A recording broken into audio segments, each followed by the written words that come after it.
Good evening, everyone. This is Ron Visconti with Phase 2 Careers, and we've got a great program today, or tonight rather, with Corey Hiromoto. He'll be with us in just a few moments, but a few little announcements. And the topic tonight, millennial recruiters and getting hired. What do you want to do? And just to tell you a little bit about Phase 2, if you're new to Phase 2, we're a nonprofit careers resource. You want to close that one? Oh, I'm no, getting, what do you say? uh, I'm going to mute some people because I'm hearing you in the background. Just to tell you a little bit about Phase 2 careers, we're a resource for the over 40 professional. We've been around since 2010. We predominantly do three things. We do a lot of job search programs, programs like tonight, and all kinds of topics. We do all kinds of topics on career transition, everything from branding, making a career change. And finally, we're involved in doing many small business programs. And just to tell you a couple of key programs we have coming up, uh, on Friday, we have some mock interviews. We still have some room for a couple more people if you want to be part of the mock interviews. There's a small fee for that, but do sign up right away because I will assign you to a recruiter immediately for Friday. And then next week, we have two programs, one a job search program called LinkedIn Master Class, and the other one is more for small business, proven keys to creating a successful marketing plan. So every month we have 8 to 12 webinars. And just to tell you a little bit about Corey, he's got a very impressive background. He is a Fortune 100 recruiter. He's also a career coach with his business Career Shakers, helps corporate professionals find their next jobs. He's spoken at many workshops, technology events, radio shows, has a YouTube channel where he posts career content on a regular basis, and he interviews all kinds of people in helping them with career transition. So at this point, I want to hand over the reins to you, Corey, and looking forward to your conversation.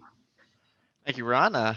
Very honored to be here. This is my second event, I believe. I did one. Was it like a month or two ago, Ron? Right? I Yeah, a think. couple months ago, a job search panel. Yeah, that's right. That's right.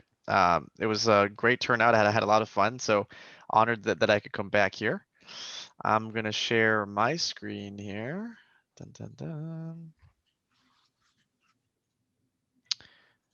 All right. I think everyone. Can everyone take a look at my presentation? Okay. Look all right. Cool. Anna, thank you for the visual indication. I appreciate it. Yeah, really appreciate the introduction by Ron. Happy to be here. Hopefully you're all here for the right event, talking about how to get hired by millennial recruiters. I myself am a millennial recruiter, so I'll be talking and giving my perspective of what it's like been on both the coaching side as well as on the recruiting side. So, in terms of what I like to do first, I always like to give everyone the opportunity to do some easy breezy networking. I don't know if all of you here already know each other, but feel free to put down in the chat, what you're looking for, how people can help you, or just want to introduce yourself. Maybe you can make a new COVID buddy, make a new friend. I've had some folks team up for, practice interviews. If you don't want to do the mock interviews in front of everyone else, maybe you find an interview buddy. So feel free to go ahead and do that. And I'll just add a little bit of other additional context about myself while people are typing some things in the chat. So I've been a recruiter in the tech space for about 3.5 years now. I've been recruiting on both the non-technical and technical side of the house. So I've seen both hiring processes and kind of what hiring managers and candidates are like on both ends. And what I do for my career coaching business is I kind of basically take everything that I learned during the day and try and help people find dream jobs or whatever it may be next in their career. And then executive coaching falls under one of those services that I help with. And so when Ron asked me to come and speak about how potentially people can work better with millennial recruiters, I was really excited about it. And I don't think anyone has put a presentation together like this. So hopefully we find it valuable. I was given the preference or preface that everyone or the majority of the audience would be 40 years and older. So I did create and tailor a lot of the content and the speaking points with that general audience in mind. And I will have some Q&A at the end. So if I didn't address what you were looking for or you were hoping I'd talk about something, we'll definitely have time for Q&A at the end, or you can always just throw something in the chat or unmute yourself if you would like. All right. Dun-dun. All right. I see people are pretty shy today. I guess everyone already knows everybody. They don't need to do any introductions. So thank you, Esther. Thomas, there we go.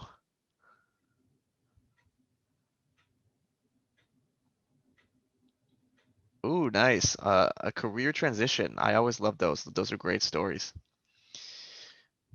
And even if you're jumping in a little bit later on too, feel free to put something down in the chat. All right, so today we do have a combined workforce. So what that basically means is you've got three, well, kind of four generations of folks all working together. We've got baby boomers, we've got Gen X, Gen Y, which is millennials, which is where I fall into, and then there's even some Gen Z folks.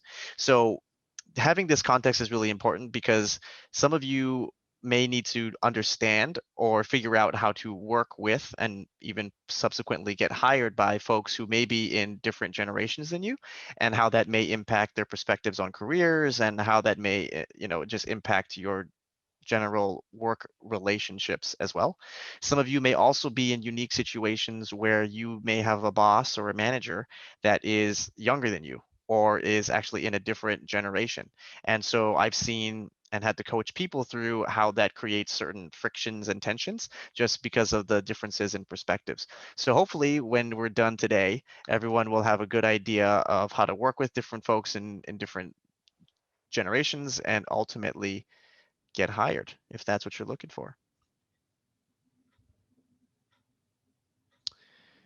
So today, what I plan on covering is first figuring out or breaking down who are millennials and all the other different generations, including baby boomers and things like that.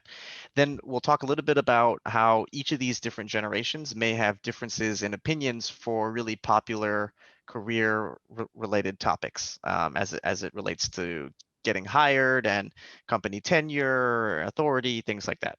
And then we'll put everything basically together at the end, and we'll talk about how you can ultimately use this knowledge to get yourself hired and work better with millennial recruiters. So if there was anything that you were hoping that I would cover but is not explicitly listed in the agenda, feel free to write it down or throw it in the chat, and I'll make sure I do get to address that.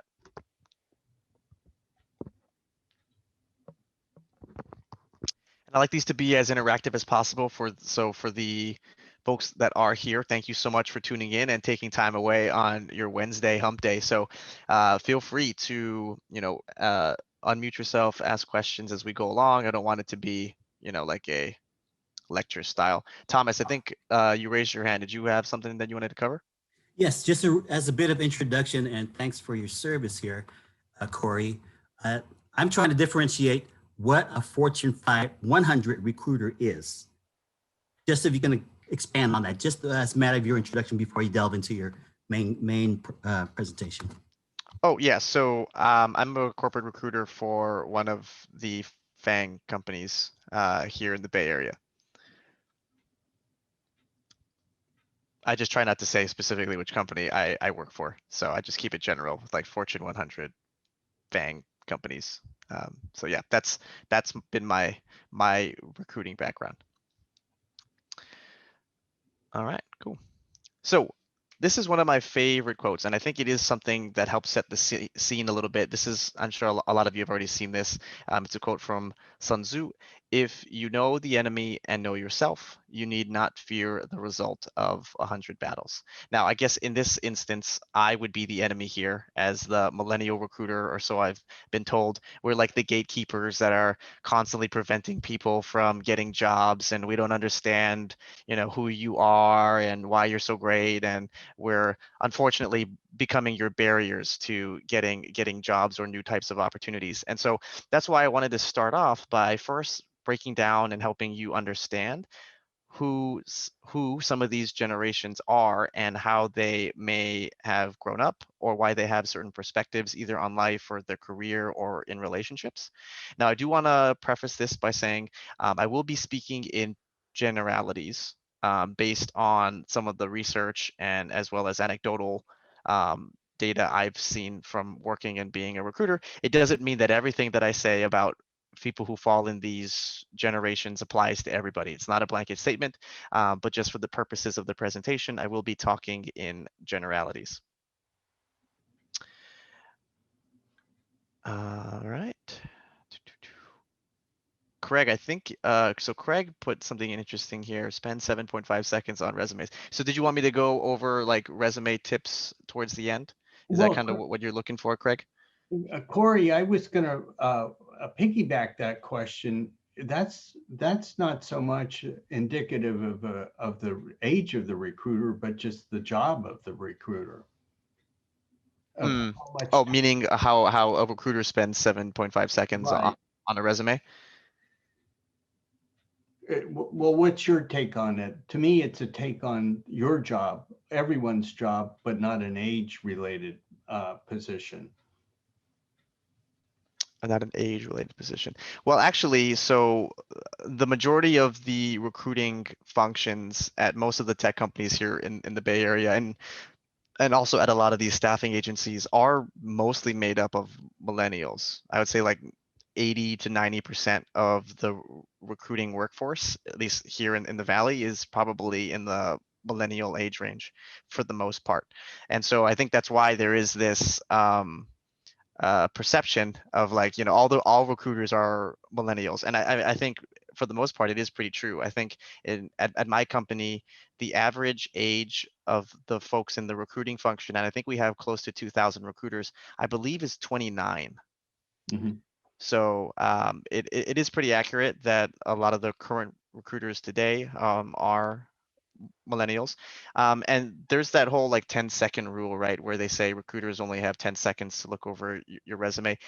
I mean, there's some truth to that, but the reason why that saying became so popular is because of the intention behind it and the purpose.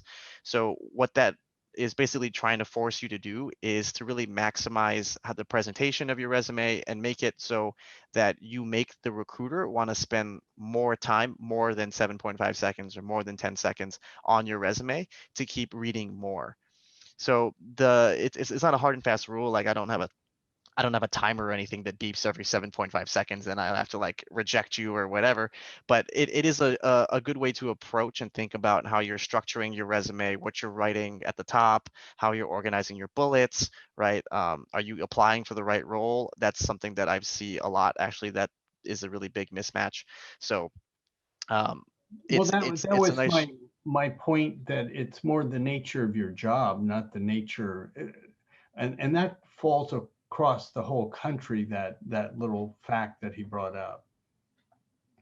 Oh, because we have to review so many resumes that it's the nature of my job to move quickly. Yeah, I think that's true, but also at the same time, I've just noticed that there's just a lot of people who apply for the wrong jobs. And I have to go through all the applicants at my company. We don't have like a system that rejects you or whatever. My company, it's all resumes are reviewed manually by a human being.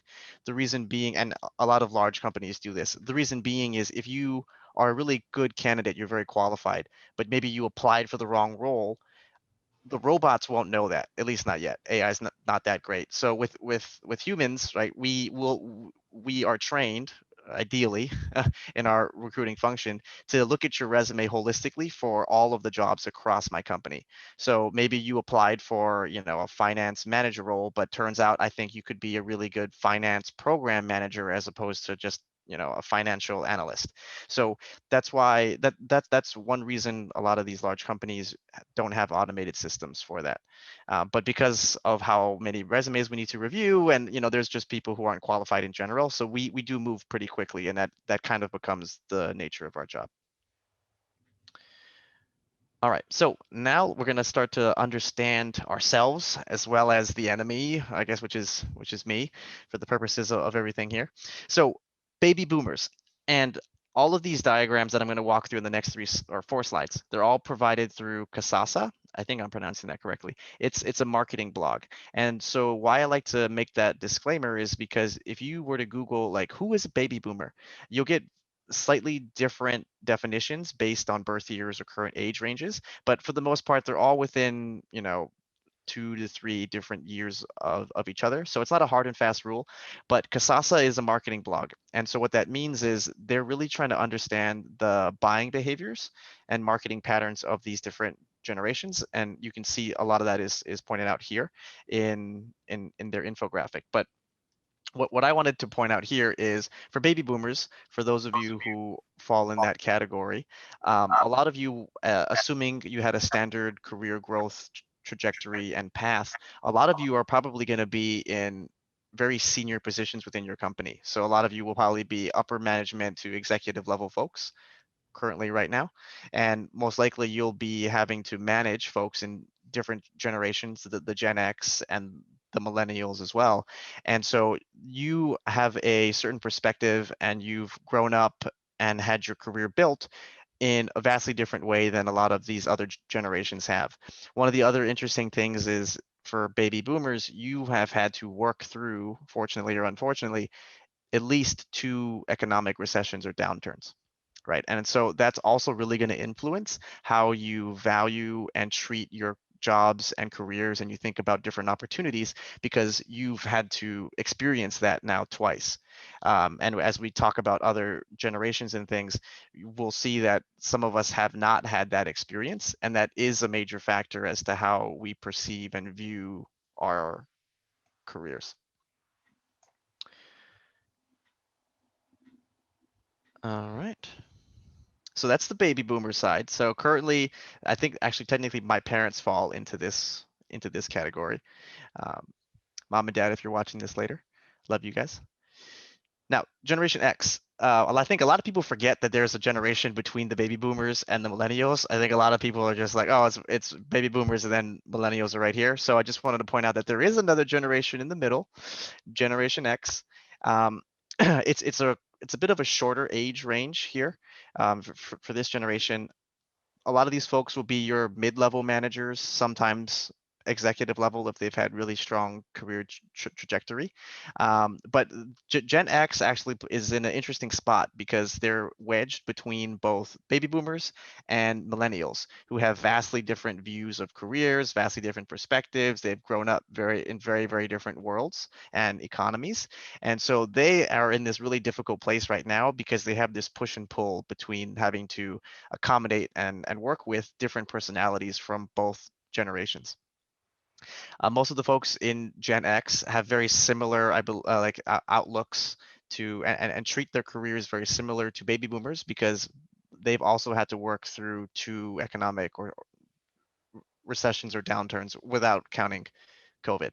And so how you value your career, how you treat your jobs, how you look at different opportunities is going to be very similar as to how baby boomers approach it as well.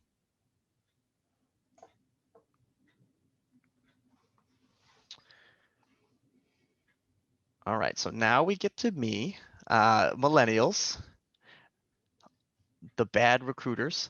So the first thing I want to point out here that is very interesting is the age range for what defines a millennial. It's actually quite large. So it's 25 all the way to 40. And so I think millennials have this perception that it's just all the young kids are millennials. Some of these some millennials at 40, you could be an executive. I've hired some folks who have had extremely fast career trajectories and growths, and there are some millennials who are in executive level roles. And so that may also create some tension or friction in the workforce as well if you may have to report to somebody that is younger than you And so I've seen that create certain work dynamics and relationships as well.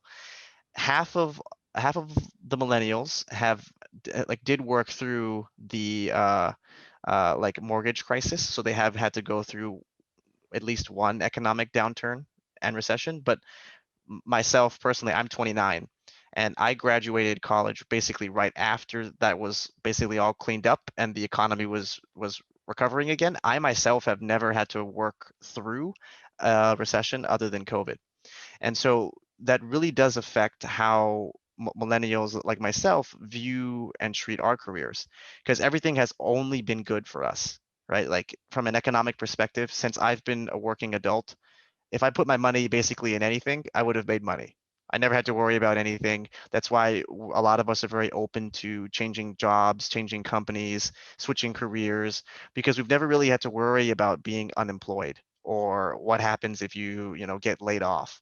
That's never been something that we've ever had to consider.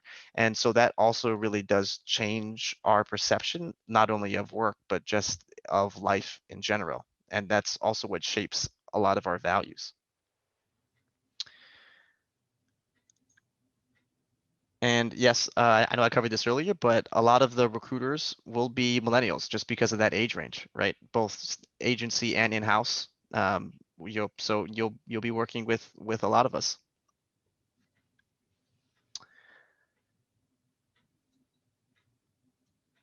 Now, Gen Z, it is a smaller part of the workforce. The folks who basically, this is like your recent college grads, your current interns, right? A lot of these entry level roles will be Gen Z. And just wanted to point out that not all young people are millennials. There are some Gen Z folks, and they had a much different upbringing than us. They've also never had to work through any type of recession as well, and they're still very young in their careers. But there's going to be an increasing number of Gen Z folks entering the workforce. So just make sure you do keep that in mind. Any questions so far about kind of who everyone is, like where you fall? I love to see folks put in the chat too. What generations did you fall into? Did you guys learn anything new about what qualifies as a millennial or not? Very curious to hear everyone's perspectives there.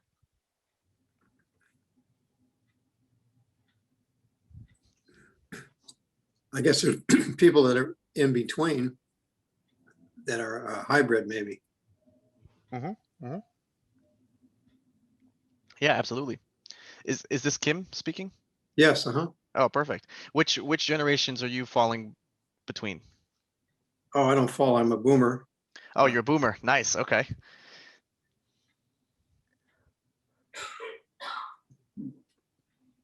All right. But they're probably Generation X and Z that have communicated with boomer parents and have a shared perspective. That's what I'm thinking. Yes, absolutely. I think you probably took a look at my next slide. So I thought this meme was very appropriate because the purpose of this is to talk about how to work with millennial recruiters, right? We're these gatekeepers that hold jobs over you and we don't understand who you are. But the very interesting thing that I think a lot of people, even some of my clients, don't realize is you made me pretty much.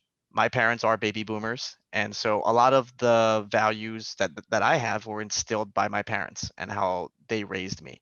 So a lot of who I am, what I value, what I perceive has been passed down to me from my parents. And that's just an interesting perspective for you to keep in mind when you are working with folks in different generations. It's not just them.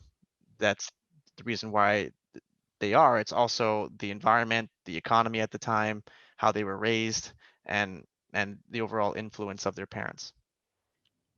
Yes, boomers paid for their kids to go to college. Yep. Yes, they did. Yes, they did. If this was a live event, I wish I could see people's faces. But yes, you made me the way that I am. So for those of you who are complaining about working with millennials, you created us. Corey, you mentioned it, that we sometimes share some values together. Are you going to get into some shared values that would be talking points to a recruiter? Yeah, absolutely. Okay, perfect. Absolutely.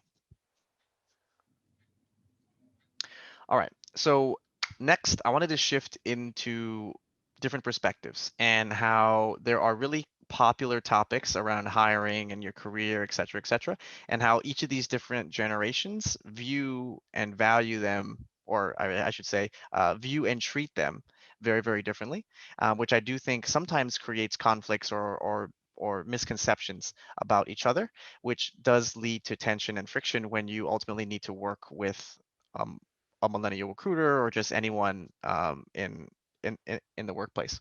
So let's walk through and answer some of the common questions related to hiring and how it may be impacted from different perspectives and generations. So the first one, and this is a really big one, right, is what makes a good candidate? Who should you hire? If you were to talk to a baby boomer, and again, I'm generalizing here for the purposes of the presentation, but if you were to talk to a baby boomer, a lot of what makes a really good candidate is experience and credentials. And I hear this a lot even from my parents as well, right? How do you know if someone's good? Well, how long have they been working? How long have they been in their job? How long have they been in this field? How long have they been in this industry? And their credentials. Where did they go to college? Do they have an MBA? Do they have a master's? Do they have a PhD? So for a lot of the baby boomers, that's how they perceive and feel that that's what dictates a really good candidate, and that's who you should be hiring all the time, is based off of those two main principles. Now, for millennials and even to some extent Gen X, we have a slightly different perspective. So for us, it's more about your role and your impact that you're able to have in that role, not so much the tenure of your experience.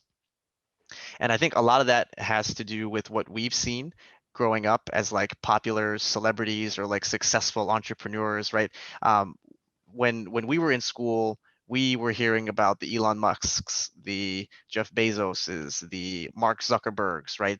These folks who dropped out of college to start really successful businesses. These folks who believe in hiring people who don't have degrees, right? And so that's like one of the biggest misconceptions that I've seen between multiple generations, which ultimately, unfortunately, leads to some people maybe not representing themselves in the right way when it comes to giving your elevator pitch, when it comes to crafting your resume, when it comes to talking to a recruiter on the phone to explain yourself as a candidate and why you're very, very qualified, right?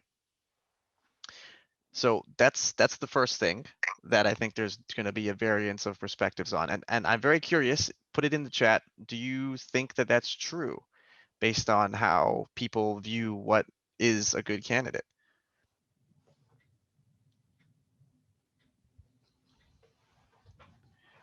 Craig brought up an interesting point, Corey, if you didn't see it, that tenure, that, Mhm. baby boomers, might be more wedded to a job, staying with a job, and now it's more common not to. Is that part of the thinking process? Yeah, so Craig, you obviously have been taking a sneak peek at my Google Slides, because that was the very next thing. Is there is a difference of opinion when it comes to company tenure and how long you should stay at a company, right? How loyal you should be to your company. So baby boomers, for the most part, have been very loyal to their companies. So, and I've seen this a lot from a hiring perspective as well, is a lot of the baby boomer folks have stayed with one company, like the Intels, the HPs, right? The Broadcoms, the Ciscos. They stay there for 10, 15, sometimes maybe even their entire careers. And then you have the millennials on the flip side. We're known for constantly changing employers, right? Like every year, every 2 years, we're changing jobs, changing companies, changing industries, maybe even doing total career switches, right? I myself did a career switch about 3 years ago, actually. I was doing management consulting before. My degree from Santa Clara was actually in accounting and finance. And so I used that for about a year, and then I switched within my company to do like sales and go-to-market consulting. And then I did a total 180 career switch, and now I'm a recruiter and I work in HR. And so I think I probably embody the perception of what a typical millennial looks like. I've only worked at 2 companies, but I've changed jobs 3 times, and I've only been working now for like 8 years or so. Now, so why does this matter, right? And how does this affect or allow you to work with recruiters differently? So knowing that for millennials, we don't necessarily view staying at one company to be valuable all the time, especially if you've stayed in the same exact role, same exact level, you haven't had an increase in scope or responsibilities and things like that. The millennial recruiter will actually see that as kind of a strike against you. But you may view that as a strength because you've stayed at the same company, you've been very loyal to them, right? You haven't changed teams too much. You're trying to have great impact year over year, et cetera, et cetera. But knowing how we value and view things very differently, you're going to want to change your pitch a little bit. So if you have been staying at one company most of your career, that's actually not a bad thing. But you need to explain to me as the millennial recruiter why it's not a bad thing. So ideally, if you've changed teams or you've worked in different groups within your company, or you've went abroad, for example, and then you got some international managerial experience, and then you came back to the US to lead a bigger team, et cetera, et cetera. Like that needs to be part of both your resume, but also your pitch when you're on the phone with us as a recruiter. So I think that's going to be a helpful perspective for folks as well. So you're getting some reactions here from Julie, Frank, and Thomas. Do you want to take a look at that, Corey? Yeah. So let's see here. And Priscilla. Okay. I can go up to Craig here. It was bad years ago if you stayed at a company for a long time. Now you're questioned if you're not hopping. Yeah, and that's kind of what I was talking about, right? You have to have that balance, and it also is, I would say, job specific. So here in the Valley, if you're like a software engineer, it's not necessarily counted against you all the time if you were to change companies like every 2 to 3 years. As a software engineer, that's kind of like the industry standard, and that's normal. It's not really seen as a red flag for most hiring managers, right? But in other industries, you may not have that same luxury. And in general, I would also recommend that you don't change companies that often either. It's hard for you to have to demonstrate breadth and impact, and companies also like to see your progression, right? So if you're not able to get promoted at your company, most of the time you'll just leave and go to a different company and get a title bump, right? And that's a red flag for companies as well, because if I see that on your resume a lot, then basically what that's signaling to me is you're not able to get promoted at these companies unless you change companies altogether. And so to me, that's kind of a red flag, right? It's like, why didn't you just stay at your company and get promoted? Instead, you had to leave, go to a smaller company, get that title bump. But why? And so that's something that you'll definitely have to think about. Priscilla, interesting that you say that because Google would look for pedigree with schools. Yeah, I think about 10 years ago, Google used to like only hire folks from Stanford and I believe Ivy League schools for its hiring practices. But since then, it's changed drastically. I think like what is it, like 12% or 10%? There was an article that came out last year, like 10 or 12% of the employees at Google don't even have college degrees. And I can tell you from a recruiting perspective, yeah, we don't have that same focus on schools anymore.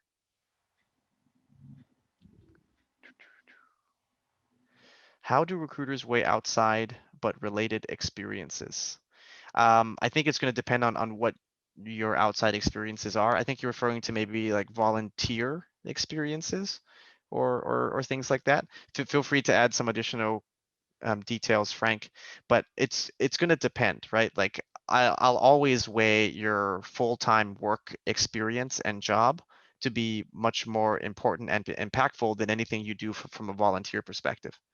This is similar to, when college I almost said kids, but that's like I'm not that much older. When college students are graduating, right?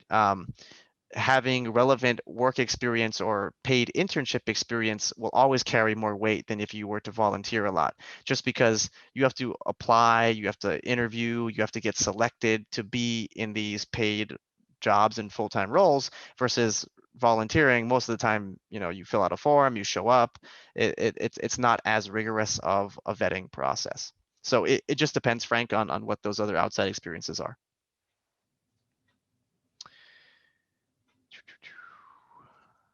People should be, yes, Julie, good point. Yes, people should be working in their strengths and not just any job or hop around. Yeah, totally.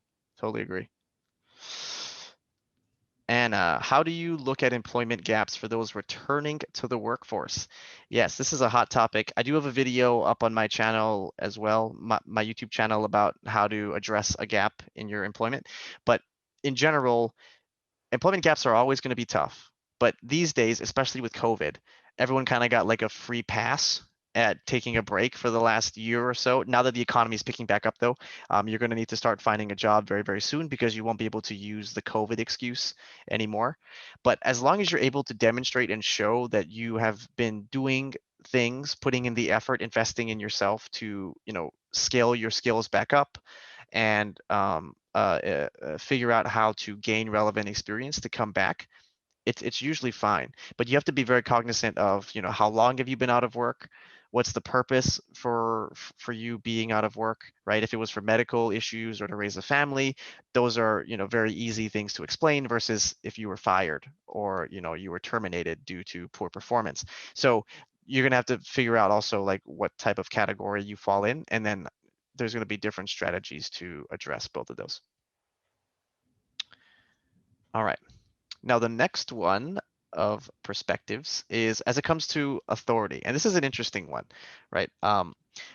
Baby boomers, and I'm speaking generally here, they've usually been under the impression that your tenure at a company, or how long you've been there in your position, how long you've been working, leads or should provide you these opportunities to get promoted over time.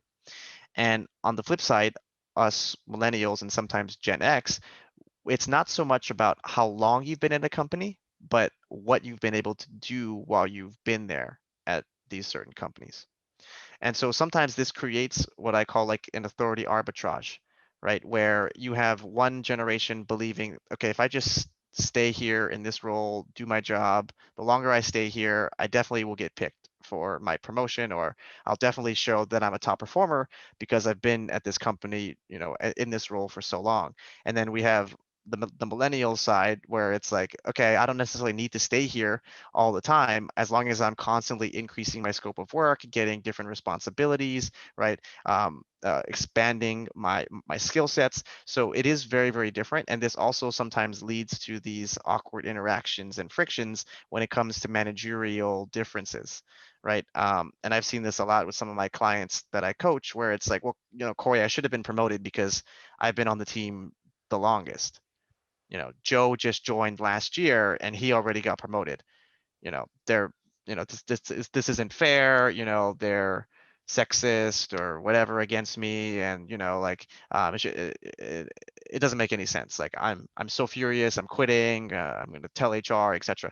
Now there are definitely times when there's something fishy going on with management that may not be right, but there's also times where if you just take a step back and look at it holistically now, things have changed over the last 5 to 10 years. It's no longer about tenure. It's more about what have you done for the team or for the business or for the product. It's usually impact driven as opposed to time based.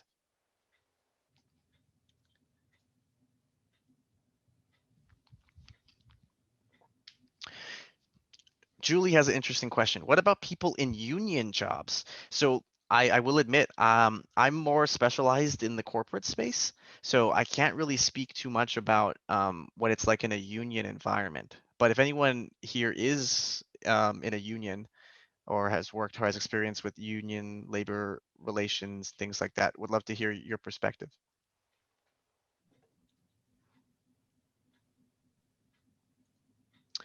All right, so let's put everything together now and let's combine everything that we've basically talked about so far. So we talked about who each of these generations are and why they kind of are the way that they are and what their perspectives may be. Then we talked about really popular career slash hiring related perspectives and how it may be different. So let's put all these little puzzle pieces together and now answer the question, how do you ultimately get hired by me using all of this information? Well, I think the first thing to understand is that how we view certain things in our career are very, very different, right? Like what makes a good candidate, company tenure, how to talk about your impact and scope and breadth of work. Those are things that you're going to want to make sure you come prepared with your conversations when you are on the phone with someone like me. So I'll be your gatekeeper, essentially, right? But a lot of these hiring managers are either Gen X or baby boomers. So you kind of need to keep that in mind when you're crafting your resume, when you're giving your elevator pitch, when you're answering the question, tell me about yourself, right? You're also going to need to be cognizant of your audience because when you're talking to a millennial recruiter like me, how long you've been working, where you went to school, right? How many degrees you have. Those are nice things, but to me, that's not really going to necessarily make or break a conversation and make me want to hire you all that much. Instead, you're going to want to talk about, what have you been doing? What are your, you know, primary skill sets? What are your strengths? What are your huge major accomplishments that only you have done at your company or your team that other people didn't bring to the table? Right. So you're definitely going to want to keep that perspective in mind. Now, another thing that helps that when working with millennial recruiters is mutual respect. And respect to me is a two-way street. It goes both ways. There's been multiple times when I've been working with a lot of executive level folks, and the majority of the people that I hire for my company are mid to executive level.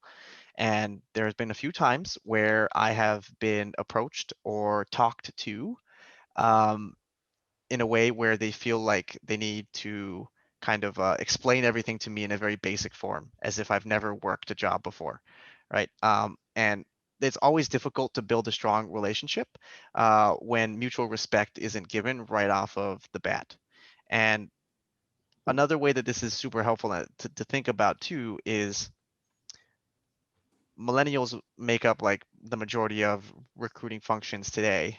So I myself am 29, assuming I work to 65, I'm going to be a recruiter for the next 40 years, give or take a few years, right? So it's really to your advantage to build strong, healthy, mutually beneficial relationships with these millennial recruiters because I'm going to be doing this for a very long time. So it's best to have me as an ally as opposed to an enemy. And I think that's how you should approach and view these interactions with millennial recruiters moving forward, right? Where it's not just a transaction where it's like, oh, I want this job, Corey's preventing me from getting this job, like, whatever, I'm done. Moving on. I may go work at 2 or 3 different other companies that you may also want to eventually work at or become an executive at, and I may be the executive recruiter, et cetera, et cetera. So thinking about how to maintain and balance and nurture these relationships is also going to be very, very helpful for you as you think about your long-term career. I think I saw something in the chat. Baby boomers don't ghost people nearly as much as more recent generations. Oh, I can see that. I can definitely see that for sure. hmm There have been a few times where I forgot to follow up with one of my candidates or things like that, but I try to give everybody all updates as much as possible. All right, so yeah, we'll move now into the Q&A portion of the presentation. So those of you who want to put it in the chat or you can come off mute. And if you did want additional resources for, resume, LinkedIn, interview prep, executive coaching stuff in general, feel free to check out my company YouTube channel, we recently hit 500 subscribers last week, so that was a cool milestone. But yeah, happy to answer any other questions that people may have. And it doesn't even have to be related to this topic if you wanted to talk about other things. Hey, this is Tom. Hey, Tom. Corey, thanks for your presentation. I saw some detail in the categories of generations, and that was great. But I didn't see a whole lot of details in any of your other slides, right? And if it was my presentation as a baby boomer, I would have had bullets, I would have had fade ins, fade outs, right? Those types of things to kind of present in a way that I'm used to, right? I don't know what your impression is of that as a tool working or presenting to a recruiter on a Zoom call like this. If I was to have a share screen, show you my stuff, right? What was your impression of that type of detail as opposed to your less detail?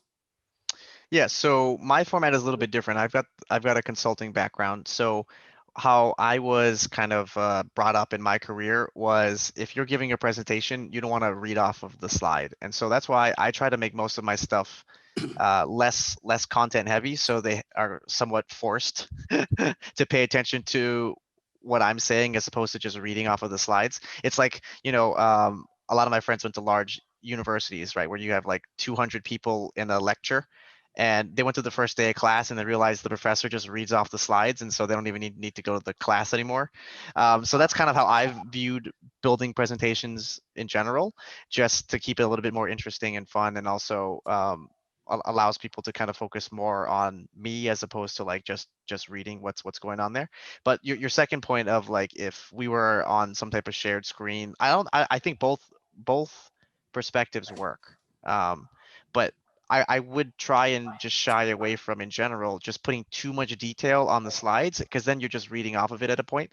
It's very similar to the whole tell me about yourself, right? Like if you were asked that in an interview and you repeated the exact same things that were on the resume, which got you this interview to begin with, it's kind of like wasting your 1 minute to shine, essentially, right? So that's kind of how I view that. I'm sure people may have different opinions, but That's a good takeaway, I think, for our generation, is to not repeat what's on your resume, right? Speak more holistically about who you are, what you're doing currently. And I got that tip from you, keeping your skill sets up, right? LinkedIn courses I've been taking, right? I've been up on regulations that affect my field of industry, that type of thing while COVID's, but I have no more excuses now that we're coming out of COVID, right? So why aren't you getting a job, Tom? And I'm at that point where I am actively seeking, but I hear your perspective, and I'll share this, Corey, because I think your perspective may be skewed because you're from a more millennial company. I looked up your LinkedIn, I looked the LinkedIn profile. I saw you're with that company, the G company, right? But I work with more established companies, and I was wondering if there is a perspective that you may or may not have regarding an Abbott Vascular, right? How about one of those older companies, right, that are more established, they're Midwest, East Coast, that are different from our California companies? What's your impression of how different that recruiter may be from you? yeah, it is definitely different, I think, depending on what industry you're in. The financial services industry, for example, the manufacturing, CPG, I think they're more in the old school way of hiring and approaching. But I've been recruiting for HR within my company before, and I can tell you that it is changing over time, because as the baby boomer executives are now retiring, they're now being replaced by Gen X HR execs, Gen X head of talent, head of recruiting. Sometimes they'll purposely hire someone like who's a millennial, right, between 25 and 40, to be their new head of staffing. And with that, will create, it'll be a slow transition. A lot of people talk about that, but there is going to be much more of a shift as the baby boomer generation kind of moves into retirement, and these other generations carry their values and their perspectives of what makes a good candidate over time. So you will start to see those shifts, but I will definitely agree with you. Yeah, financial services, I think, is still much more in that old school mentality of hiring. But as people, our companies have noticed, you got to compete for talent now. And so you have to be like the the new school way of hiring. One of the advantages of it is it opens more doors for you to consider additional talent and candidates, and opens your pipeline. Because if you're very strict on years of experience, which is like the baby boomer way of hiring, you have a very limited hiring pool, as opposed to, okay, yes, we need some, you know, at least 5, 10 years of experience, but what I care more about is, have you led X, Y, and Z type of project, right? Have you scaled X, Y, and Z like this, right? So I think there's always going to be that shift moving towards that over time. Here's a question, Corey, from Frank. What's your take about post-COVID having the return to face-to-face interviewing? Is that going to be, and you're in a high-tech company, what's your take on all industries? Yeah, meaning like, will we be going back to face-to-face interviews? Yeah, I think that's his question. Yeah, I think there's probably going to be a hybrid, at least for the next year or so, as people figure out legal implications of, what may happen, like, because in certain states, right, you don't like you can require your employees, I believe, to get vaccinated, and in some states you can't. And so, what if I have a candidate that's from a state that doesn't require vaccinations, and then you come to my company in a state where we do require it, and then what if you were to get COVID when you're here because you're not vaccinated, but everybody at the company is, right? Now you sue my company. Like, so I'm sure there's going to be some hybrid model for in-person interviews for a while, until we figure out this whole COVID situation, legal liability, et cetera, et cetera. But I do think that there is true value in the face-to-face interactions. A lot of my candidates have told me that, especially the older folks, a lot of my executive level folks, it's easier to get that sense of culture and vibe, especially when it comes time to meet your manager face to face, because that's, people leave managers, they don't leave companies, and it's hard to get that genuine connection, to feel like, okay, are you BSing me? Like, are you just like blowing smoke to make me say yes? Versus when you're in person, right? You're like, you can read body language, you get a sense of things. My favorite thing is when candidates come and walk around my office, and they can feel the vibe of my company and the quote unquote culture. That has been a really big selling point. And I personally can speak for myself. Like, at my last company, if you went to the office, you'd be lucky if you saw 2 people smiling. Right. You come to my company now, everybody's like really happy and cheerful. And that itself is like a huge, I think, um, selling point for a lot of people. And so I do think, because of that, and a lot of these companies have been investing in their perks in the office and interior decoration and things like that, we're going to definitely want to encourage people to go face to face, because we have invested so much money there. But it's probably going to be a while. Here's a question from Anna, a good question. What are some of the turn-offs or no-nos from your perspective in the application process for baby boomers? What should she be thinking about? Yeah, so I think, for me, it's really focusing on how many years of experience that you have. That's one of the things that I've seen trips up baby boomers a lot, is like, well, Corey, I've been doing this for 25 years. Like, I need to be a senior manager. And I'm like, okay, normally, yes, you would be a senior manager. But when I ask you what you do in your day-to-day job, like, your responsibilities sound more like manager. Oh no, but I've got an MBA, I've got a master's, I've got 95 patents.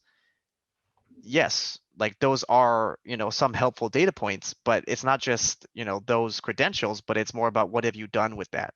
And I think that's I wouldn't say it's a turnoff, but it's like a trap that I see a lot of the baby boomers fall into, which is more of like, no, Corey, I have 25 years of experience though. And I'm like, yes, but you're doing the same work that someone with 10 years of experience is currently doing at my company. So that's one thing that I think a lot of people fall into a trap for. But a lot of that is just based on like how you grew up in your career, and like how you're used to hiring being done, and how people used to hire 5, 10, 20 years ago is vastly different from today. And um, and even for folks who are looking to find a career coach in general, I think it's always helpful to have someone that is a recruiter or has recently retired from recruiting, but is still plugged in, because how we write resumes today is so different than 5 years ago. Just for example. So if you are looking to get a coach, I highly recommend you find one that is a recruiter or that was recently a recruiter. Here's a question from Craig. Certain generations of recruiters, are they more prone to use ATS, applicant tracking systems? Well, we all have to use an ATS, regardless of it's just like the nature of our job. But I do think ATS systems probably hurt baby boomers the most, just because of age discrimination, and biases and things like that. But there's clever ways you can get around that with how you structure your resume and how you write things. But yeah, I do think unfortunately it does kind of hurt more of the older generation who's trying to, get either come back from a break or just getting into companies in general. So how do you respond to Julie's question about hiring good people to retrain them into other things, like a career transition job if they don't wish to be self-employed? Is that such an animal, being retrained in companies? Is that a trend or not? Mm.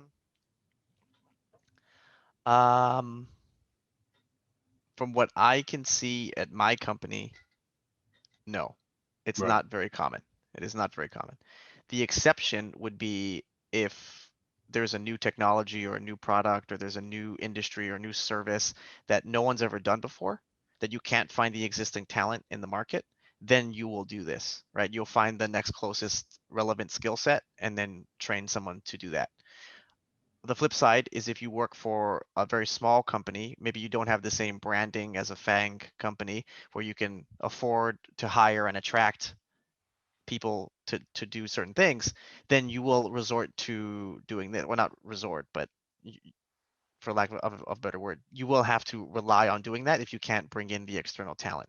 So I would say for most of the time, we would not retrain because there's opportunity cost involved. There's a lot of risk there. It's far more economical and beneficial for us to go out and just hire that talent externally in the market if your company can afford to do it. But it doesn't mean that it's impossible. There are always unique situations, or I help some of my people like build out a career transition plan where you're going to have to gain certain skill sets to quote unquote level up to get to your dream job at some point. But I would say in general, yeah, most companies will not take that risk on you, just because it's too much. Understood. Thank you, Corey. Yeah. Other questions? Kim sent me one. Kim, is it okay if I just read this one out loud? I know you sent Oh, it to me sure. directly, but I think it's one that a lot of people Oh, get yeah. value from. Go ahead. Sure. So Kim asks, what is the best way to find out if you really want to work at a company? So I think there's two factors. The one that's the most important is your manager. I don't think it really matters as much as the culture of the company, or like what your company does, or the benefits or the perks of your company. It's all going to come down to your manager, right? Like you can work at the best company in the world, but if you get stuck with the worst manager there, you're going to hate your job. And vice versa. You could go to a company that's known for being horrible to its employees, doesn't treat you well, but if you have the world's best manager who, provides psychological safety, who invests in your career, allows you to get stretch opportunities, who, puts your career development and growth above theirs, you're going to love your job. So I think the first thing is making sure that you really want to work for this manager. And then the second thing after that would be more about the role itself, not so much the company, because companies pitch and talk about the culture here and whatever. Culture is dependent on your role and your manager. Right? Those are the two biggest factors, right? Unless you're at the executive level, like you're most likely going to be 2, 3, 4, 5, 6 levels down from where they set the culture, and so a lot of that is going to be dependent on your job and your manager. So like why does the job matter, right? Like let's say your company is known for like having so much fun, great work-life balance, but you do accounting, right? You're not going to have that work-life balance that everyone has. You're not going to get to go play volleyball, at 12 o'clock, because when it's month end close, quarter end, like year end, like your role is defined to be working those sometimes crazy hours, right? So it's more about those two things that will really help you figure out if you really want to work at a company. Is it, well, the key is to be able to talk to somebody that works there. If you don't know someone that works there, what's an alternate way of finding out? You can never tell, like you say, who the manager will be. It may be reassigned or, so what's the best way to case all that out? Yeah, so what I recommend to people is you kind of do a reverse interview to your manager. And I wouldn't do it during the interview process when they're evaluating you, because you never know how that could be perceived. And it's like, oh, Kim's not interested. He's just asking me these really tough questions. It sounds like he's interviewing me, whatever, whatever. You should interview your manager. I tell everyone that you should do it, but you should do it at the end. So when they tell you you're going to get an offer, or when they already give you the offer, then you say, before I accept this, I would love to get some one-on-one, informal time with my potential manager. And then you're going to do a bit of a reverse interview. And you're not going to want to do any leading questions like, describe your management style, right? Because then they're just going to tell you what you want to hear, right? Like, oh, I'm the best manager. I'm always hands off. I don't believe in micromanaging. And then you show up and they're like constantly micromanaging you all the time. So also how you word your questions is going to be very different. Like, so one of the ones I like to use is, does your company or have you taken any formal managerial training? If the answer is no, then that's not to say that you can't be a good manager if you've never had formal managerial training, but that is going to be one red flag for me, right? This now shows me you may not know what makes a good manager, right? So like certain questions like that, you can ask, kind of get a good sense of what potentially you're walking into. Thank you. Questions? Yeah, so let me continue that conversation that Kim had regarding managers. Now, it sounds like we may unfortunately run into a bad manager. As a recruiter, Corey, do you screen that out, trying to match personalities with emotional intelligence of how these two people may have a relationship, or if may not have a relationship and just cut? Yeah, so my company actually looks at that as one of the we have like 4 areas that we focus on in interviews, and that is one of the areas that we do focus on. I don't know if every single company does it. I've only been a recruiter here, but my company does it. If not, I think it is something to keep in mind. Most recruiters, I would say, probably don't. Specify what that one is. Just like So we call it like culture fit, basically, but getting a good understanding of if you could fit into the team culture itself is one thing that we look for. And then of course we'll just make sure that your manager is aware of your certain personality types and things like that. And this is where there's some interview bias, right? Like in subconsciously or unconsciously, managers may prefer to work with folks who have similar personality types to them. And so at my company, we try to remove as much of that bias as possible, but there is going to be that level of influence as well. But you don't want to have a team that's all basically the same person, because then you'll have no diversity of thought and you'll probably end up with the same exact ideas. You can't really innovate as much.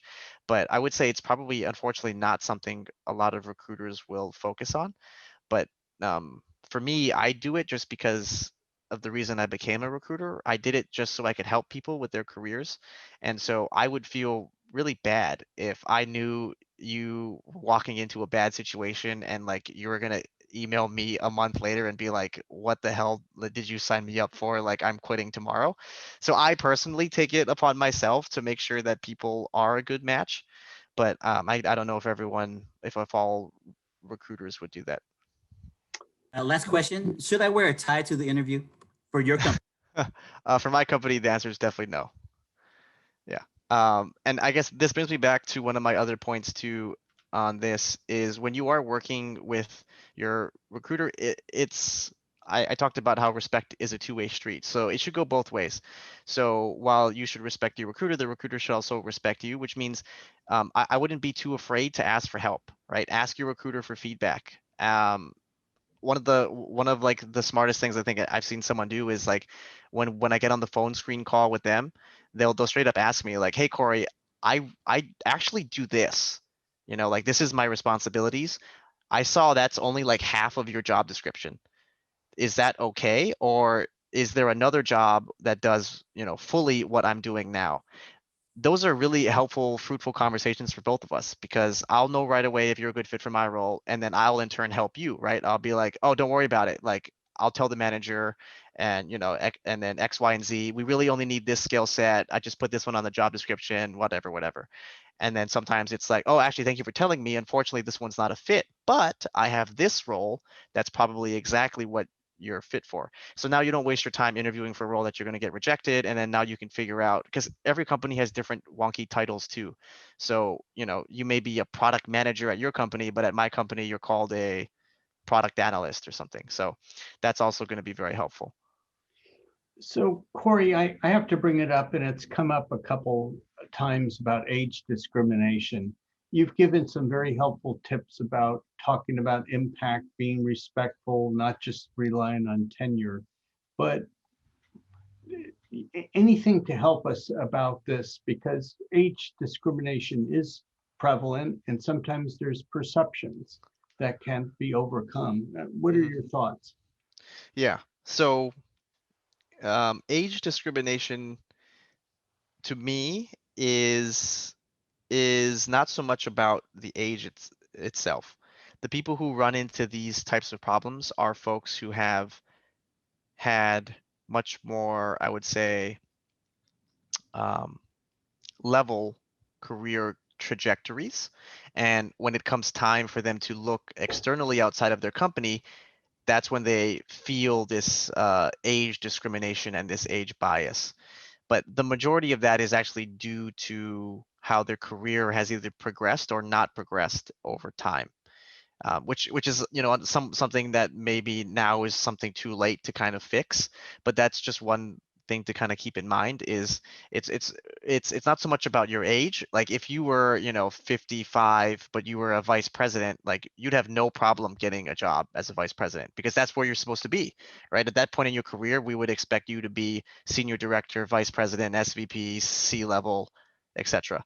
But a lot of the folks who have express frustrations with the age discrimination are folks who are 55 but are at the manager level, right? So you're 55 but you have the same responsibilities as someone who's 35.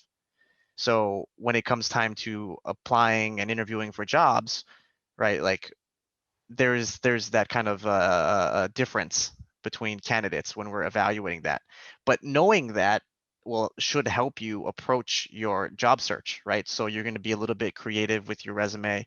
When you get on the phone call with the recruiter, you got to talk less about how long you've been working, but more about how your tenure and experience has given you additional experiences and projects, like breadth of projects, right? That's your advantage for having worked so long in a certain field or industry, is either your industry knowledge, your customer knowledge, your product knowledge, as well as your variety of projects. Let me bring up another situation. That's for people that are progressing up the ladder, or have ambitions.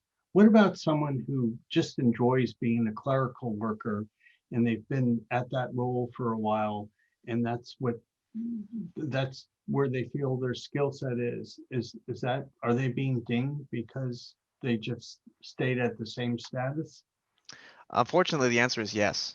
Life is all about balance, right? So in exchange for getting to stay at a job that you love, that's very comfortable, you don't have to maybe potentially work too hard, you kind of get to check in at 8, leave at 5, etc., etc. In exchange for that, there's a certain point where if you wanted to leave, you have to pay the price, right? Um, and so unfortunately, like there is some of that consequence for having to for choosing a somewhat like steady career path, which is okay, right? I don't think there's anything wrong with that. Everyone goes through different career phases, right? There's your growth phase, there's your family phase, et cetera, et cetera. But just knowing that there's trade-offs is the part that I think a lot of people don't recognize and acknowledge, is that there is going to be a point where you want to do something else, but you made it difficult for yourself. Sometimes you have to sleep in the bed that you make. And I see this a lot in the engineering side, where a lot of engineers don't want to be managers. And as someone who's had to manage before, I can tell you it's super stressful. Like it is not for everybody. It is not fun. You don't get paid more, right? Like if you're a senior manager engineer that manages a team, you make the exact same amount of money as a senior manager engineer who doesn't manage a team. And so that's why a lot of people go the IC route, because it's less stressful, you make the same amount of money, et cetera, et cetera. But in exchange, if anything were to happen to your job and you want to leave now and go work for someone else, I'd much rather hire someone that has managerial experience with that same level of tenure, because you are now much more flexible after I hire you, right? You can be a manager if I need you to be, or you can be an individual contributor, right? And so a lot of the folks that I coach, they tell me all the time, like, Corey, there's no way I'd ever be a manager. Like it's so stressful. But I tell them, like, if you can afford to, like with your family time or financials, etc., I think you should get the managerial experience, because if something ever happens to your job, you're far more marketable if you do have that experience. There's trade-offs. And so I think as long as you're willing to accept the consequences, and then you can choose the career that makes you happy. But I always err on the side of, optimization, efficiency, as well as risk aversion. Here's another type of question from Julie, who spent 10 years of her life taking care of their parents until they died, and now returning to the work in their late 50s. Sorry for your loss, Julie. Any advice for Julie? Yeah, I think it's going to be, well, the first thing is level setting your expectations. 10 years is quite a long time to be out of the workforce. So let's say you left at director level. I think you should probably set some realistic expectations that you unfortunately may not be qualified to come back at that director level in what you were doing. I know it's unfortunate, it's not fair. You worked really hard to get that title and those promotions, but you have taken 10 years off, the market has changed, the products have changed, customers have changed. There's a lot of differences. And now you kind of need to rebuild your career back up again. Now, the flip side of this is you'll have a very fast career trajectory, because if you're quote unquote taking a step backwards, which you may need to do to come back into the workforce after a 10-year break, you won't stay at that level for very long compared to someone who's never done this job before, right? Like if you were a director before, you come back as a manager, it'll be so easy for you, right? The level of impact you can have, like how efficient you'll be at your job, you'll reap the rewards much faster than someone who is at the equivalent level as you, because they've never done it like you have. So sometimes it's like one step back for two steps forward. So we're winding down here with Corey, and thanks for the interaction, Corey. I really appreciate it. Maybe we could entertain one or two more questions and then we'll wrap it up. Yeah. Anyone we haven't heard from that we would love to hear a question from?